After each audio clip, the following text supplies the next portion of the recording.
So when you go around and you start observing conversations, team meetings, how people talk, the first thing that really strikes you is they all tend to talk the same. They all kind of operate in the same conversational mode. For example, one team, everyone is kind of trying to be really polite to each other to please the boss.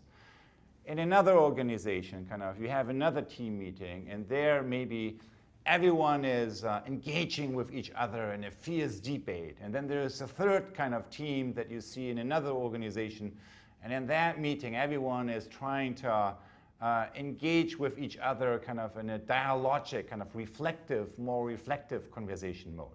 But what you see is usually all members in a team talk the same. All members in a meeting talk the same. It's not like one person is being polite, the next person is debating, the third person is dialoguing. No.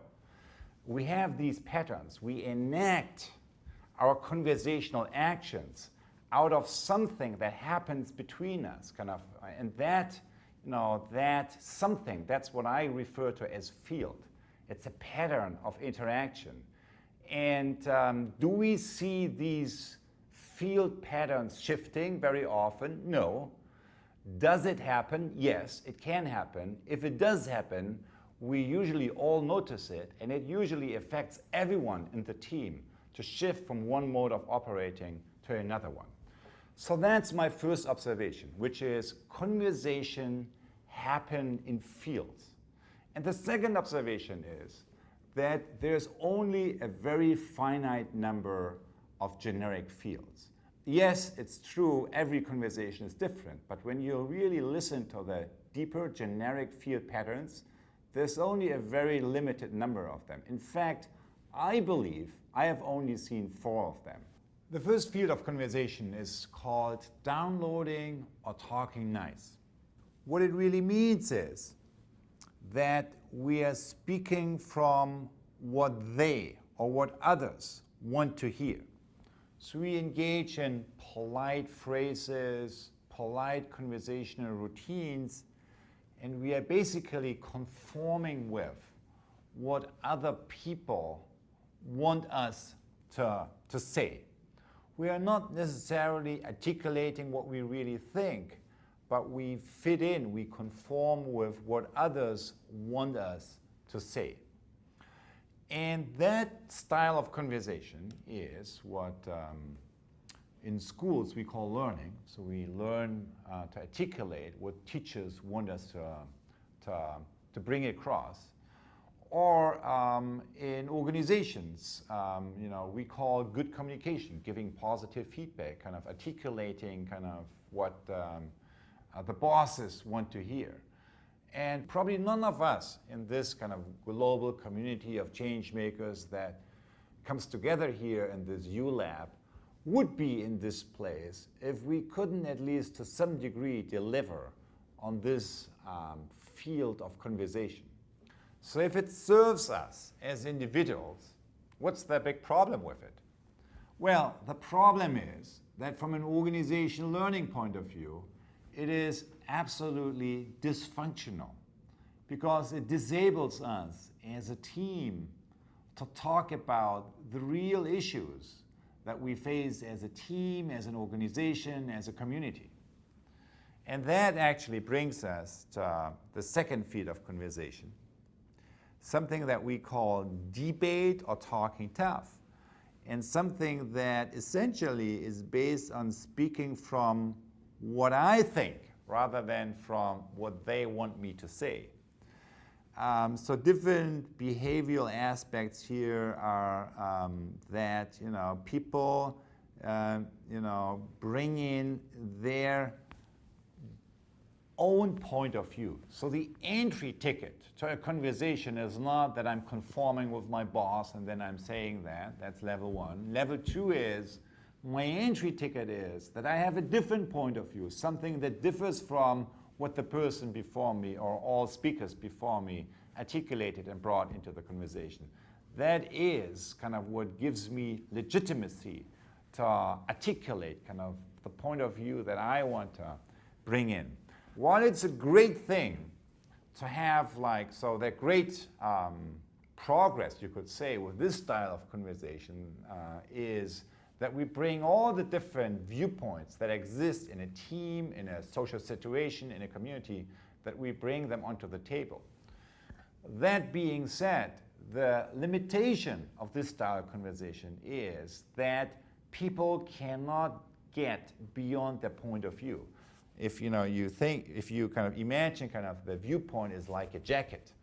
So in this debate style of conversation, the way I feel is I am my jacket. If you going to attack or to criticize my viewpoint, you're criticizing me, you're attacking me. And that's exactly how I'm going to respond to you, which is I will be defensive. I will defend my viewpoint and I will argue why you're wrong and why my perspective is the better one, which leads us to the third level of conversation, reflective dialogue, a dialogue or reflective inquiry.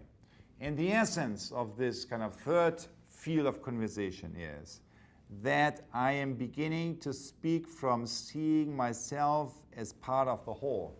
Remember the astronaut movie that we showed last week? Going out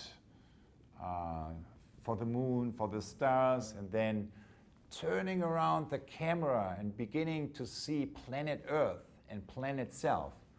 This kind of reflective turn, kind of bending the beam of observation and becoming aware of that I am part of the larger system. The system is not just something out there. I am part of the system and I am part of co-creating the system, co-enacting the system. That's this move. So when we talk about dialogue and reflective inquiry, it is the capacity of a system to see itself. It's kind of the turning around of the camera. And that results in speaking from seeing myself as part of the whole. That's exactly what we mean with that. So what does that, what behavioral pattern do you see in a conversation? Something very simple, this. That you see the conversational behavior moving from defensive routines, from defending my viewpoint, to inquiring into the viewpoints of others. So what does that mean? It means people ask real questions of each other.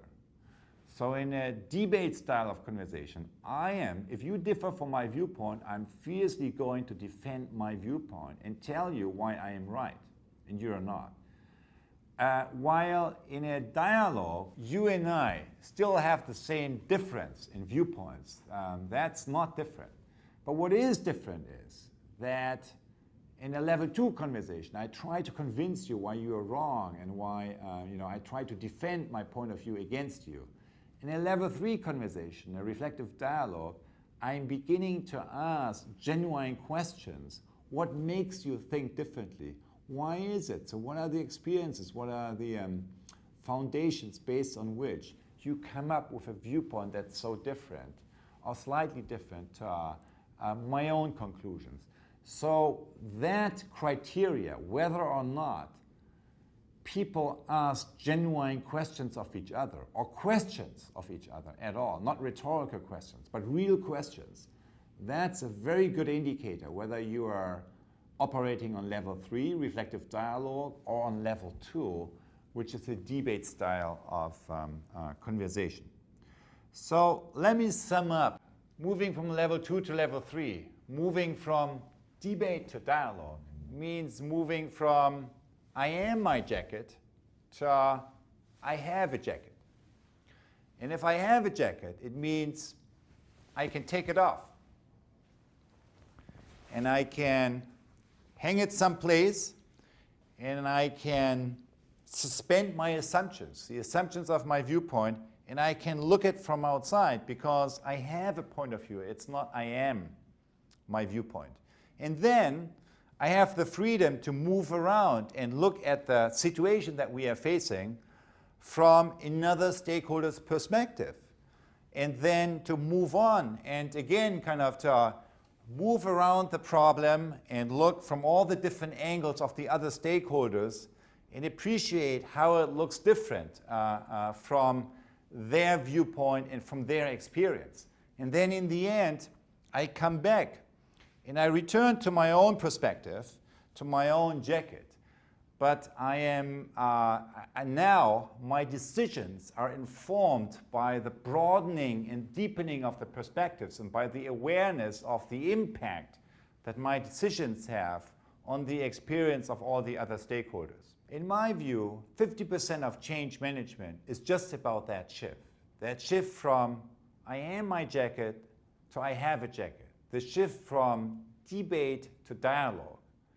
And it matters a lot because it's a shift of one type of conversation where when we face problems, I blame the others around me, other organizations, other stakeholders, other departments, to another way of viewing it where I begin to see the system as a constellation of variables that includes myself. I am part of the system and I see how I contribute to both the problems that we face today, but also to the solutions that we could create tomorrow. And that shift essentially is a shift of mindset that is at the heart of all change management and cultural change in bigger systems today.